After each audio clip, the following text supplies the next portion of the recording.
안녕하세요. 김평원 교수입니다. 인공지능 시대의 미디어 교육. 오늘 다룰 내용은 탐사 저널리즘입니다. 오늘 특별히 탐사 저널리즘에 대해서 설명해 주실 전문가분을 모셨습니다. 숨겨진 것은 드러내고 잊혀진 것은 공론화하는 탐사보도 전문가 백승우 기자입니다. 네, 안녕하세요. 채널A 백승우 기자입니다. 저 현재는 지금 사회부에 있고 여러분과 오늘 이제 탐사 보도가 어떻게 만들어지고 실제로 볼 때 뭐에 좀 주안점을 해서 볼지, 그리고 탐사 보도는 그렇게 해서 어떻게 만들어지는지 한번 낱낱이 파헤쳐 보겠습니다. 좋아, 기대됩니다. 좋아요. 네, 그럼 탐사보도에 대해서 함께 고민해 주실 패널분들을 모셨습니다. 안녕하세요. 게임 아나운서 권희수입니다. 탐사 저널리즘, 탐사 보도 어떻게 만들어지는지 그동안 너무 궁금하긴 했는데 알아볼 방법을 생각을 안 해봤거든요. 오늘 통해서 저는 확실하게 알아가 보도록 하겠습니다. 안녕하십니까. 개그맨 조현민입니다. 오늘 탐사 보도를 탐사한다는 생각으로 열심히 공부하도록 하겠습니다. 안녕하세요. 개그맨 김학입니다. 이 탐사 보도를 하면 어떤 오지를 탐험하고 막 경험하고 막 그러는 거 아닌가요? 저는 그렇게만 알고 있는데 오늘 한번 제대로 공부해야 될 것 같습니다. 자, 이제 본격적으로 탐사 저널리즘에 대해서 알아보겠습니다. 백승우 기자 부탁드립니다. 이번 시간에는 실제 탐사 보도 사례부터 보여드리겠습니다. 이 탐사 보도, 이런 단어만 좀 들으면 굉장히 좀 무겁고 이렇잖아요. 탐사 보도에 대해 조금 더 쉽게 접근하기 위해서 제가 좀 취재했던 이 사례를 들어서 해보려고 합니다. 제가 질문 하나 좀 드릴게요. 네. 여러분, 이 과자빚이라고 혹시 아시나요? 과자비. 가늠이 안 되는데. 네, 모르겠어요. 이 과자가 뭐 비슷해 그 과자를 말하는 거예요? 맞습니다. 과자비? 사실 이 과자빚이라는 게 좀 생소한 말이잖아요. 없는 말입니다, 네. 사실. 근데 이제 탐사 보도에 좀 쉽게 설명해드리기 위해서 제가 가져온 키워드입니다. 2019년에 제가 실제로 취재를 했었고 사실 보도까지 이어졌다가 좀 보도가 이뤄졌지만 좀 마음에 들지 않았습니다. 그래서 2년 동안 추가 취재를 해서 2021년도에 보도를 해서 어느 정도 좀 성과도 있었던 사례가 있었습니다. 그거의 키워드가 과자빚이고요. 한번 디테일하게 한번 들어가 보겠습니다. 네. 한 제과 회사에 대한 이제 얘기입니다. 이 제과 회사를 A 제과라고 하겠습니다. 이 A 제과가 잘못된 관행으로 인해서 영업사원들이 영업을 하는데 점점 빚을 지는, 어떻게 되는지, 어떻게 갑질을 당했는지 한번 파헤쳐 보겠습니다.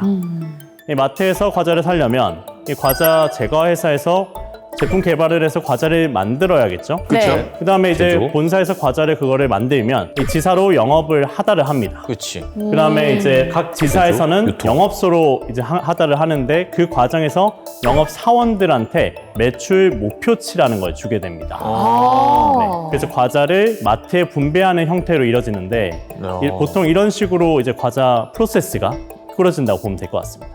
영업사원이라는 단어를 들으니까 그분들이 당했을 것 같고 그러면 매출에 관련이 있는 내용입니까? 맞습니다. 이 사실 영업사원분들에 대한 갑질 이슈가 이 사회면에 가끔씩 장식하는 경우가 꽤 많습니다. 그렇죠. 이번 역시 마찬가지인데 한번 표를 한번 보실까요? 실제로 이 A 제과에 2013년부터 최근까지의 이제 연간 실적치, 이 목표치와 실제 매출과 얼마나 달성했느냐 이걸 보여주는 표입니다. 가끔 보면 이렇게 100%를 넘는 경우도 있지만 이 그냥 대충만 보더라도 100%는 못 달성하는 경우도 꽤 많이 있습니다. 네. 12월을 보시면 42%밖에 못했어요. 그러네. 절반도 못한 거죠. 이렇게 못 미치는 경우가 많이 있는 게 현실입니다. 그리고 여러분 사실 과자라는 게 어릴 때 많이 먹죠. 그렇죠. 애기들. 어릴 때 많이 먹는데 요새 어떻죠? 저출산이잖아요. 점점점 애들이 없어지니까 과자 매출이 줄 수밖에 없는데 그렇지. 근데도 매출에 대한 이제 목표치는 보시면 거진 다 비슷하거나 올라갈 때도 꽤 많이 있습니다. 다음 표 한번 보겠습니다. 자, 보시면 어느 하나의 영업소에 있는 영업사원분들의 네. 이 인원 수입니다. 실제로 얼마나 근무를 하느냐를 본 거죠. 이 재직 인원이 보통 9명, 뭐 8명, 7명 왔다 갔다 하지만 다시 또 9명이 되기도 하고 평균적으로 9명에서 10명, 뭐 8명 이 정도 순위라 볼 수 있습니다. 그러네요. 네, 상대적으로 최근치인 2019년 한번 보실까요? 확 줄었네요. 5명. 얼추 반이 오. 줄었어요. 그러면 영업사원의 인원수는 줄었는데 네. 그거에 따른 이 영업사원 한 명당의 목표치, 매출 목표치는 줄었을까요? 그러네요. 아니, 영업사원의 인원이 확 줄었는데 아까 목표치랑 달성률은 거의 계속 또 비슷했거든요. 그러네. 그러면은 5명이? 10명이 하던 일을 하려니까 너무 과한 업무가 생기는 거 아닌가요? 맞습니다. 이 월평균 재직 인원이 5명대로 줄었는데 반면 이 인당 월평균 판매 목표는 보시면 늘었죠, 오히려. 네. 인원수는 줄었는데 인당 월평균 판매 목표는 오히려 줄었나요, 늘었나요? 늘었어요. 많이 늘었죠. 네. 애들도 없어지는데 그게 왜 늘렸대? 이 매출도 그렇게 늘었고 그에 따라서 달성률도 왔다 갔다 하지만 비슷합니다. 이거 좀 미스터리하지 않나요? 일을 잘하나 봐요. 남은 5명이. 과자값을 2배로 올린 거 아닌가? 그렇죠. 근데 우리 갑질로 시작을 했으니까 뭔가 있겠지. 그러면 뭐 안에 이 숫자적으로 뭔가 구린내가. 승막이 있는 것 같아. 그쵸. 네. 정확합니다. 사실 뭐 갑자기 어벤져스가 된 것도 아니고 그러니까. 갑자기 이렇게 인원은 줄었는데 한 명당 2명이 몫을 한 거잖아요. 그렇죠. 말이 안 된다라는 생각이 들어서 저희 탐사 보도팀이 한번 취재를 해보기 시작한 겁니다. 아, 그렇군요. 그러니까 숨겨진 무언가가 있을 것 같다라고 해서 저거 약간 좀 미심쩍은데 한번 들어가 봐야 되겠다. 한번 파헤쳐 보도록 하겠습니다. 그래서 파헤쳐 보신 거군요. 맞습니다. 와, 기자들 멋있다. 저 수치만 보고 사실 저렇게까지 생각할 줄은 몰랐네요. 네, 실제로 이제 좀 그렇게 해서 취재를 해보니까 네. 꼼수가 숨겨져 있었습니다. 뭘까? 꼼수요? 뭘까? 뭐가 이상하던가요? 보통 여러분이 이제 가시는 마트나 슈퍼나 네. 보면은 땡땡 슈퍼, 뭐 땡땡 마트 보통 이런 식으로 기표가 돼 있는데 네. 일부 고객점의 이름이 이땡땡, 박땡땡, 뭐 또 이땡땡 이런 식으로 하나의 개인의 이름으로 돼 있는 겁니다. 자세히 보니까 이 개인의 이름이 해당 그 A 제과의 영업 사원이었던 거예요. 그러면 목표 매출액 맞추려고 개인이 이제 대신 과자를 산 건가요? 정답입니다. 오호, 야. 어떻게 과자를 1,000만 원치를 사서 먹어? 그러니까. 이거 말도 안 되지. 가짜 판매가 이뤄진 겁니다. 이 업계에서는 가판이라고 보통 말을 하는데 이 전산상에 팔리지도 않은 과자를 팔렸다고 이제 기표를 하는 겁니다. 그럼 왜 이런 시스템이 이루어지는 걸까 한번 살펴봤습니다. 이 불가능한 판매 목표가 가장 많았고요. 그렇지. 판매 목표를 빨리 실행할 수 있게끔 조직적인 압박도 굉장히 심했습니다. 벌써 스트레스다. 그러면 이제 여기서 뭔가 좀 의문점이 들지 않나요? 뭔가 판매를 했다라고 기표를 했는데 근데 과자는 안 팔렸잖아요. 네. 그렇죠. 전산상에 어떤 그 장부적으로는 팔았다고 돼 있지만 결국에는 팔지 않았던 그 과자들은 어디로 갔습니까?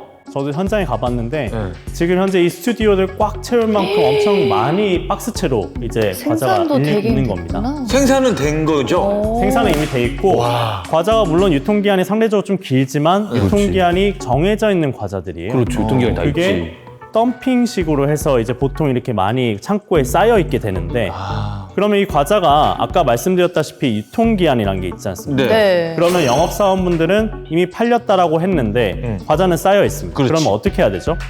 떠리로 팔아야죠. 뭐 어떡해. 루트 자기만의 루트를 뭐 또 만들어야 되는 거 아니에요? 보통 자기가 이제 거래를 하는 거래처 그 슈퍼나 마트의 이제 주인분한테 이 딜을 보는 겁니다. 원래 500원 받아야 되는 거 네. 300원에 팔아줄 테니 사라. 그 슈퍼나 마트는 이득이죠. 그렇죠. 그죠. 원래 원가를 500원 주고 사야 될 거를 300원만 주면 과자를 사서 팔 수 있으니까 자기가 그만큼 이득을 보는 거지 않습니까? 그렇죠. 그러면은 나머지 그 빈 공간에 그 나머지 차익이라 그럴까요? 300원이면 200원, 200원이면 300원. 요거 차익은 어떻게 되는 거예요? 과자 하나당 500원에 팔아야 되는 걸 300원에 팔았다고 손 치면 그 200원은 결국에는 영업사원이 빚을 지게 되는 거예요. 자기가 또 하나 해야 돼?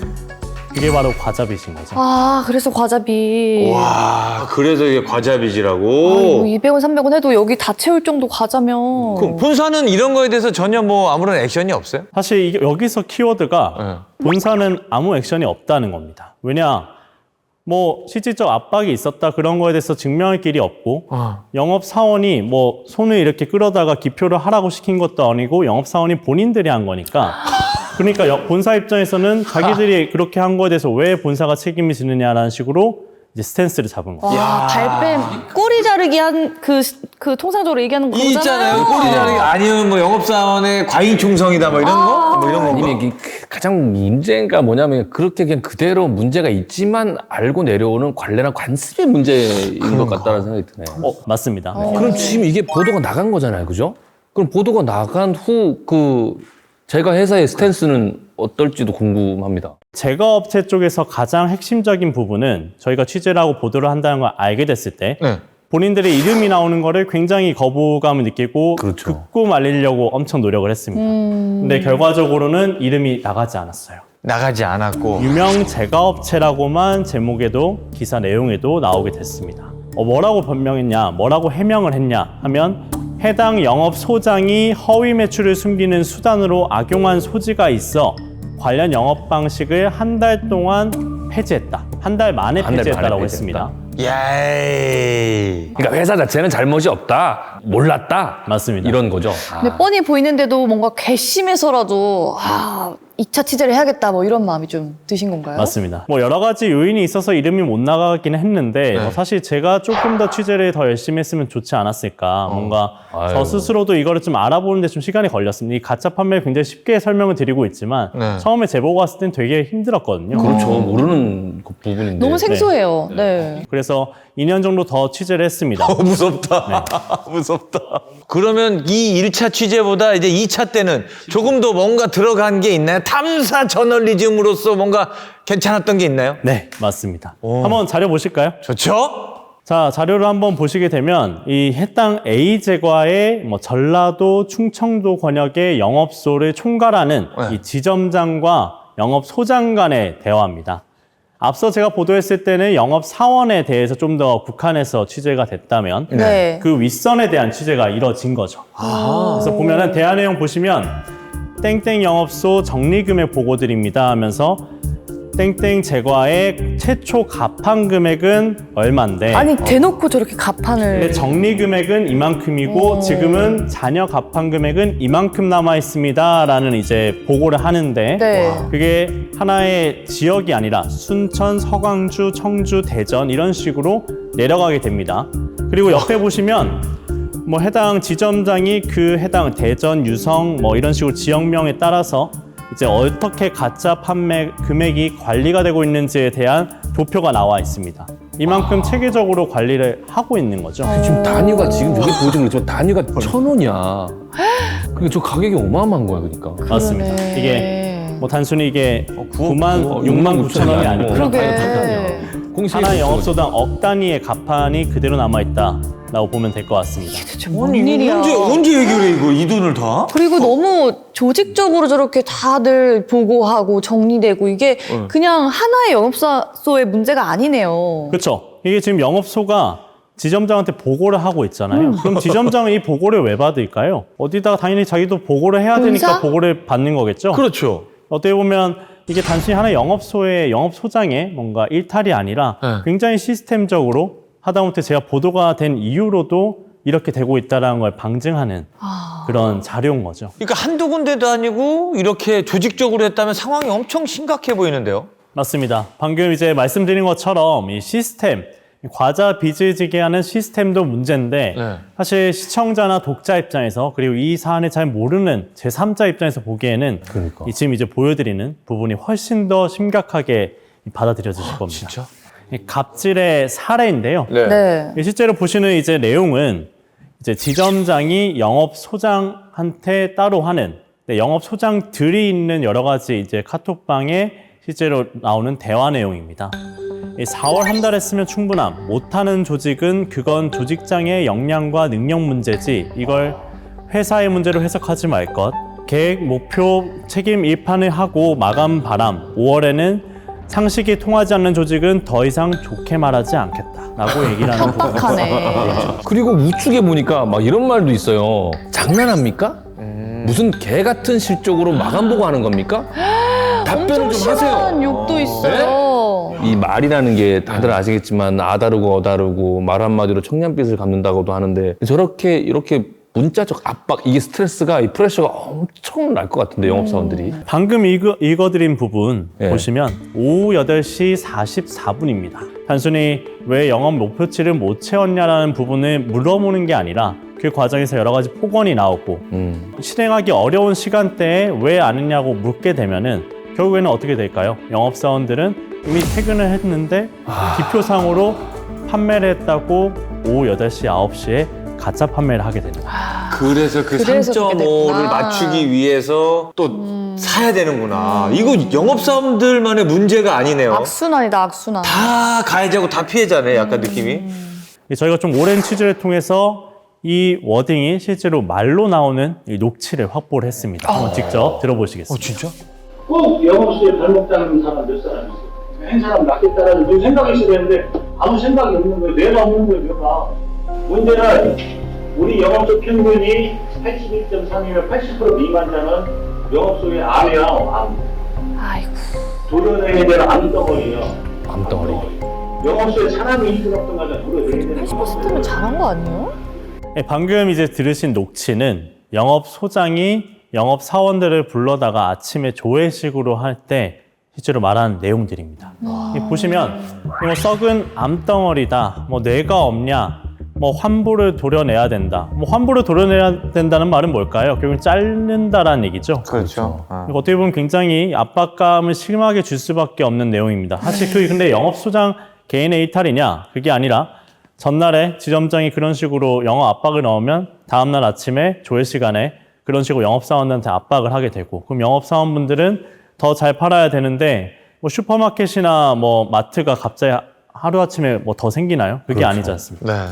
그럼 계속해서 이런 악순환이 반복이 되는 구조라고 보면 될 것 같습니다. 그리고 글로 보다가 음성 녹취록을 들으니까 훨씬 더 그 압박감이 느껴지는데 이렇게 탐사하셔서 후속 보도가 나가고서는 좀 괜찮아졌나요? 방금 들으신 녹취들 그리고 SNS 대화 내용들 다 입수를 해서 A제과 이름을 노출해서 보도를 하게 됐고, A제과 역시 그냥 이거에 대해서 묵과할 수 없게 됐으니까 어떻게 보면 굉장히 자기들의 이제 변명을, 어떻게 보면 해명을 제대로 하게 됐습니다. 해명 부분 한번 보실까요?